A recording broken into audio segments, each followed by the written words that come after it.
À la une de cette édition, le président sortant Mahamadou Bouhari réélu pour un mandat de 4 ans. C'est l'annonce faite par la Commission électorale nationale indépendante. Les deux dirigeants sont désormais arrivés à Hanoï au Vietnam où se tient le sommet entre les États-Unis et la Corée du Nord. Donald Trump et Kim Jong-un se rencontreront ce mercredi. Le FC Barcelone, le Real de Madrid et deux autres clubs du football espagnol n'auront pas à rembourser des avantages fiscaux jugés indus par la Commission européenne. Merci de nous rejoindre sur First TV Africa. Mahamadou Bouhari reste à la tête du Nigeria pour un second mandat. Le président sortant a été réélu avec 56% des voix contre 41% des voix pour son adversaire Atiku Abubakar. On écoute un extrait de l'annonce. Mahamadou Bouhari, du Congrès des progressistes, ayant satisfait aux exigences de la loi et obtenu le plus grand nombre de voix, est déclaré vainqueur et réélu.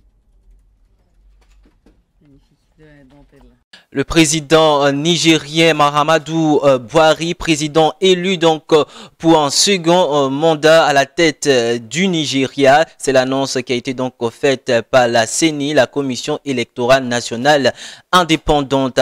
À 76 ans, quels sont les défis qui attendent le président nigérien? On suit ensemble cet élément.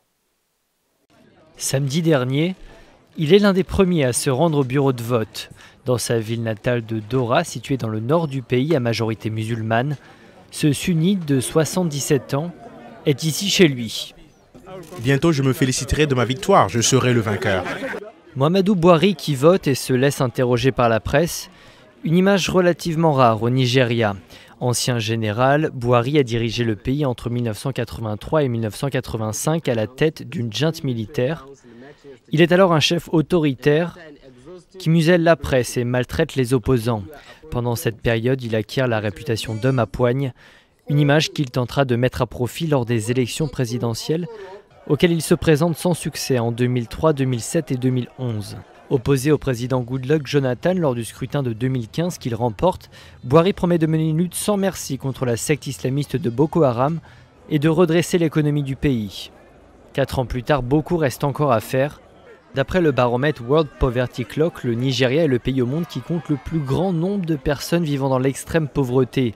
La croissance est en berne et le chômage atteint des sommets, 23,1% au troisième trimestre 2018. Sur le front sécuritaire, si Bouhari affirme avoir terrassé Boko Haram, le pays fait en réalité toujours face aux attaques répétées du groupe djihadiste. Selon les spécialistes, Boko Haram compterait encore dans ses rangs plus de 5000 combattants. Pas d'abolition de peine de mort en Égypte. Le président Abdel Fattah al-Sisi l'a dit haut et fort devant les dirigeants de l'Union européenne lors du sommet UE Ligue arabe à Sharm el-Sheikh en Égypte. On suit ensemble cet élément. L'Égypte n'est pas prête à abandonner la peine capitale. Abdel Fattah al-Sisi s'est voulu clair et l'a dit haut et fort lundi devant les dirigeants de l'Union européenne lors du sommet UE Ligue arabe à Sharm el-Sheikh en Égypte. Le président égyptien répondait ainsi aux critiques et aux appels occidentaux réclamant l'abolition de la peine capitale.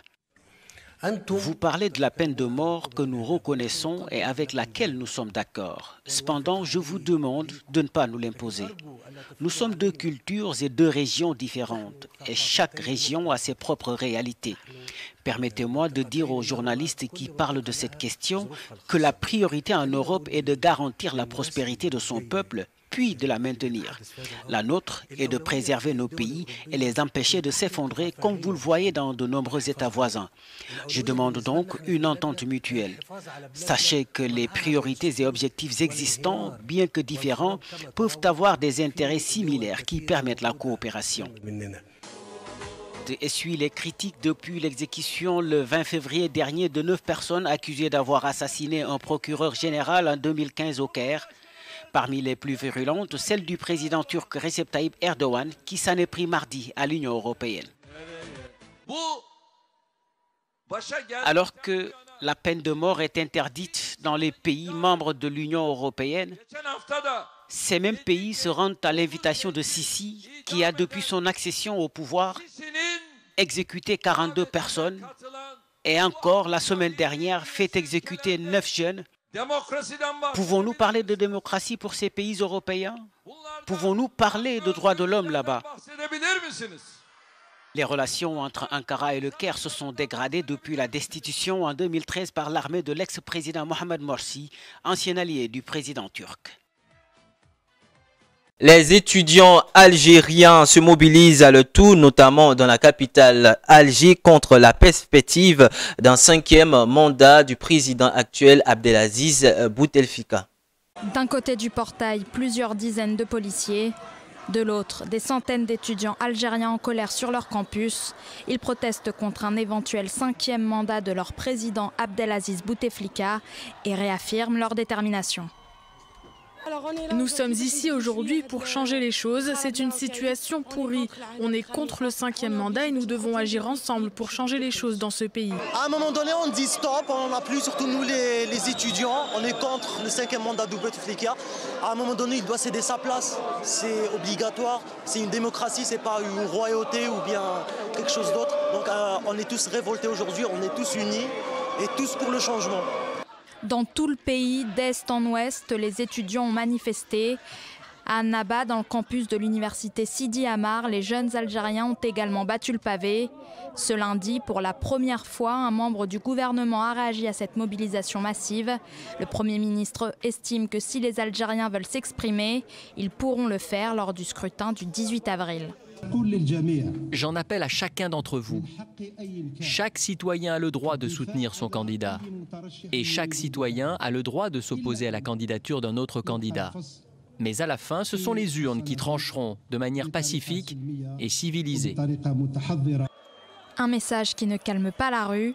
Vendredi, des manifestations sont prévues dans tout le pays pour une semaine qui s'annonce décisive. Malgré l'état de santé d'Abdelaziz Bouteflika, son directeur de campagne l'a confirmé ce mardi. Le président sortant déposera dimanche sa nouvelle candidature auprès du Conseil constitutionnel. C'est une rencontre très attendue. Ce sommet se tient donc à Hanoï, la capitale vietnamienne, entre Donald Trump, le président américain, et le président nord-coréen Kim Jong-un. Ces deux dirigeants vont tenter donc de faire avancer le sujet concernant donc la dénucléarisation de la Corée du Nord. 20 heures de vol avec Air Force One depuis l'Amérique pour l'un, 4000 km de traversée en train pour l'autre. Kim Jong-un et Donald Trump se disent impatients de se retrouver en 8 mois. Qu'est-ce qui a changé? Un lien personnel s'est tissé. Voici l'une des 6 lettres que le leader nord-coréen a écrit à Donald Trump. Il l'appelle son Excellence président. Il m'a écrit des lettres magnifiques, vraiment belles. Nous sommes tombés amoureux. Cet amour est-il bien raisonnable? À Singapour, un accord de 5 paragraphes promet la dénucléarisation de la Corée du Nord. Une notion vague. Les essais de missiles ont bien été stoppés, mais des photos satellites récentes montrent des installations nucléaires en activité et en train de s'agrandir. Ce n'est pas parce qu'il a arrêté ses essais de missiles qu'il ne continue pas son programme. Tous les services de renseignement confirment qu'il continue les recherches scientifiques et qu'il poursuit la production de missiles. Kim Jong-un joue-t-il un double jeu pour gagner du temps? Les États-Unis n'ont obtenu pour l'instant aucun calendrier, aucun programme de visite des installations nucléaires. Des avancées concrètes, c'est l'un des enjeux du sommet du Vietnam. En marge donc de ce sommet entre Kim Jong-un et Donald Trump à Hanoï au Vietnam, la capitale se revêtit de nouveaux vêtements pour impressionner ses dirigeants mais aussi ses nombreux touristes. Parterre de fleurs et ribambelles de drapeaux. Depuis 10 jours, Hanoï met le paquet pour accueillir Donald Trump et Kim Jong-un. Tout est prêt, même les journalistes sont déjà en poste devant les hôtels où séjourneront les délégations américaines et nord-coréennes. La capitale va être sous les projecteurs et certains espèrent même en tirer profit. Les t-shirts et les souvenirs sont déjà arrivés sur les stands pour le plus grand bonheur des touristes. Au Cachemire, la tension s'intensifie entre les deux frères ennemis d'Asie du Sud. L'armée de l'air pakistanaise a abattu 2 avions indiens dans son espace aérien ce mercredi. L'Inde avait donc annoncé à la veille avoir mené une frappe préventive sur un camp d'entraînement islamite au Pakistan. On suit ensemble cet élément. Nouvelle poussée de fièvre entre l'Inde et le Pakistan. Après une frappe préventive de l'Inde contre un groupe islamite basé au Pakistan mardi, la tension était très vive dans la région du Cachemire. Au moins 4 personnes, dont 2 enfants, ont été tuées mardi dans un échange de tirs entre militaires indiens et pakistanais près de la ligne de démarcation qui sépare les parties du Cachemire sous contrôle indien et pakistanais dans le secteur pakistanais de Nakial, a annoncé donc quelques autorités. Mardi, l'Inde a annoncé également avoir procédé à une frappe préventive contre un groupe islamite basé au Pakistan qui a revendiqué un attentat suicide au Cachemire indien dans lequel au moins 40 paramilitaires indiens ont été tués le 14 février dernier. Islamabad dénonce une agression intempestive, a démenti qu'un camp terroriste ait été visé près de Balakot dans le nord-est du Pakistan, non loin du Cachemire, et promis de répliquer à l'heure et à l'endroit de son choix. Ce mercredi, l'armée de l'air pakistanaise a abattu 2 avions indiens dans l'espace aérien pakistanais, selon le porte-parole du gouvernement, ce qui pourrait intensifier donc les tensions entre ces deux pays. Ces tensions entre ces 2 puissances nucléaires ont provoqué l'inquiétude de la communauté internationale. La Chine et l'Union européenne ont ainsi appelé les 2 pays à la retenue. La France, de son côté, a défendu la légitimité de l'Inde à assurer sa sécurité contre le terrorisme transfrontalier et a demandé au Pakistan de mettre fin aux agissements des groupes terroristes installés sur son territoire. C'est encore une décision qui fera donc parler. Le tribunal de l'Union européenne a annulé la décision de Bruxelles obligeant donc 4 clubs espagnols de football, parmi lesquels le FC Barcelone et le Real de Madrid, à rembourser des aides d'État. On suit ensemble cet élément. Le FC Barcelone, le Real Madrid et 2 autres clubs espagnols sortent vainqueurs du bras de fer qui les opposait à la Commission européenne à propos d'avantages fiscaux dont ils ont eu à bénéficier de 1990 à 2015. Les 4 clubs disposaient d'un taux d'imposition sur les bénéfices de 5% inférieur à celui des sociétés à responsabilité limitée que Bruxelles jugeait contraire aux règles et leur demandait de rembourser. Une décision annulée mardi par la justice européenne. Dans l'affaire T865-16 Football Club Barcelona, soutenu par Royaume d'Espagne contre Commission européenne, le tribunal 4e chambre déclare et arrête la décision UE 2016-2391 de la Commission du 4 juillet 2016 relative à l'aide d'État SA 29769 2013 CX 2013 NN octroyée par l'Espagne à certains groupes de football est annulée. Un grand soulagement pour ces clubs espagnols qui avaient été traités comme des organisations non lucratives puisqu'appartenant à des supporters et non comme des clubs de foot professionnels à responsabilité limitée. Ce que Bruxelles considérait comme un régime litigieux au point de sommer les 4 clubs de verser les impôts impayés aux autorités espagnoles. Les sommes devaient varier entre 0 et 5 millions d'euros, libre à Madrid de définir lui-même ce qu'il devait récupérer. Alors nous recevons Samuel Kofi dans cette édition pour parler du journal de l'économie. En bref, merci de nous rejoindre. Alors au Bénin, un ministre a été limogé dans une affaire de cession de domaine public. Oui, effectivement, le président béninois Patrice Talon a décidé ce mercredi dernier de limoger son ministre de la décentralisation, Bernabé Dassigli, dont le nom a été cité plusieurs fois dans une affaire de bradage de domaine public. Suivons ensemble cet élément. Le président béninois Patrice Talon continue la bataille contre la corruption qu'il a promis dès son arrivée au pouvoir en avril 2016.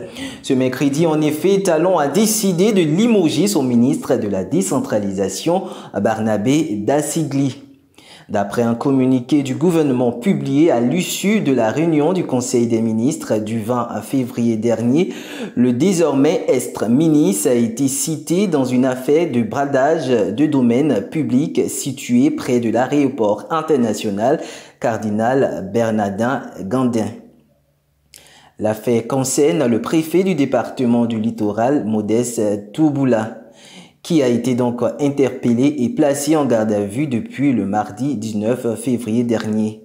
Il est poursuivi par la justice pour abus d'autorité et faux en écriture publique, alors qu'il a été entendu par la Brigade économique et financière du Bénin, l'organisme de lutte anticorruption du Bénin.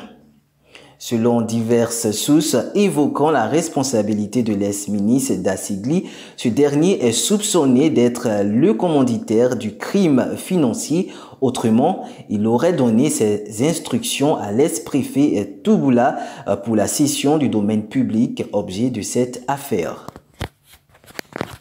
Bonne nouvelle donc pour la Côte d'Ivoire et surtout pour la ville d'Abidjan. La deuxième ligne de métro d'Abidjan déjà envisagée.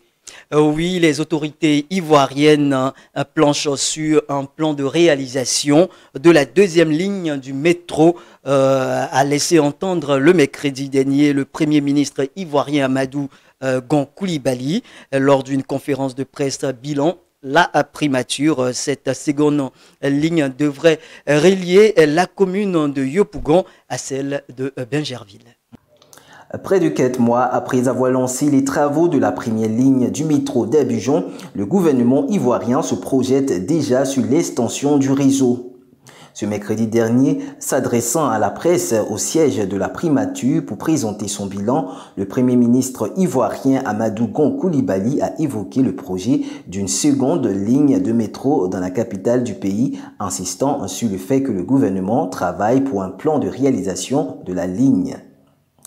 Alors que la ligne de 37,5 km déjà en construction reliera la commune d'Anyama au nord à Port-Boué dans le sud d'Abidjan en 50 minutes, s'arrêtant à 20 stations, la nouvelle ligne devra relier 2 communes populaires, à savoir celle de Yopougon et de Bingerville.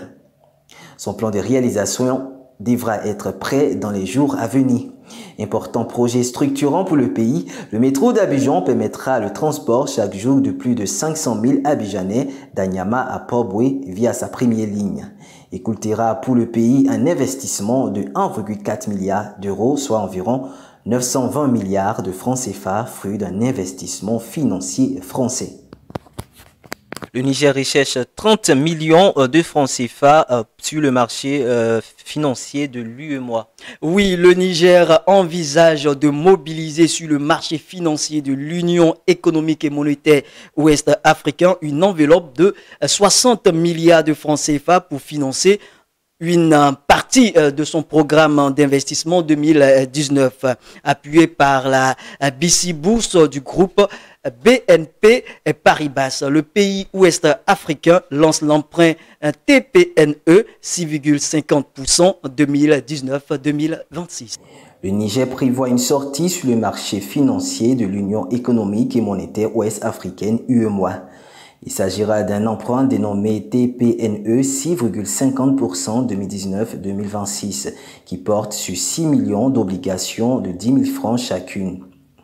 Conformément au tableau d'amortissement, les obligations rapporteront un intérêt annuel de 650 francs CFA et le premier coupon sera payé 1 an après la date de jouissance.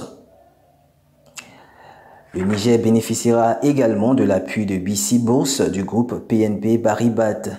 L'opération vise à mobiliser 60 milliards de francs CFA destinés à soutenir le programme d'investissement 2019 du pays. Alors, principale donc information dans ce journal, la réélection du président du Nigeria, Muhammadu Buhari, à 76 ans. Il est le vainqueur donc de l'élection présidentielle du 23 février dernier au Nigeria. L'annonce a été faite donc par la CENI, la Commission électorale nationale indépendante. Quels sont les nouveaux défis qui attendent donc le président nigérien? On suit cela ensemble maintenant. Samedi dernier, il est l'un des premiers à se rendre au bureau de vote. Dans sa ville natale de Dora, située dans le nord du pays à majorité musulmane, ce sunnite de 77 ans est ici chez lui. Bientôt, je me féliciterai de ma victoire, je serai le vainqueur. Muhammadu Buhari qui vote et se laisse interroger par la presse, une image relativement rare au Nigeria. Ancien général, Buhari a dirigé le pays entre 1983 et 1985 à la tête d'une junte militaire. Il est alors un chef autoritaire qui muselle la presse et maltraite les opposants. Pendant cette période, il acquiert la réputation d'homme à poigne, une image qu'il tentera de mettre à profit lors des élections présidentielles, auxquelles il se présente sans succès en 2003, 2007 et 2011.